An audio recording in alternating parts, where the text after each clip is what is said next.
เหี่ยวเหี่ยวชมวิวเหี่ยวชมวิว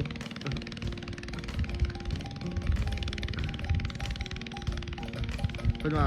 ใครเห็นกระยาหัวเขาอ่ะเขาบริหิวนี่ได้คือกระตาดีดอก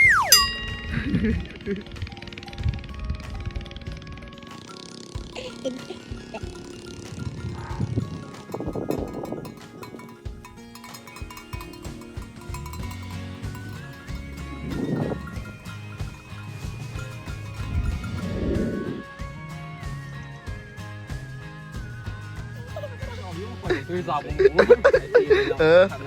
ดีบอยาติดตามเพื่อนตีแล้ว โอ้สามหมูเลย คุ้มครองเป็นทีมขาลงยกล้อลงพูเลย เสื้อจังเลยจังน้ำฮอนี่ผมพูดไปว่าพอเลย เดี๋ยวมาตับ ให้เดี๋ยวยกล้อเทียนวิทออกตัวยังเงินตื่นละตัวแก่ละ เดี๋ยวยกล้อลงพูเลยเดี๋ยว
ทิ้งเนาะ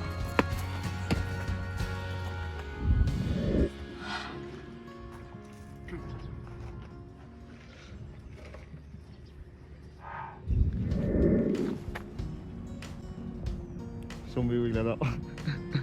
ชมวิวตลอดเลย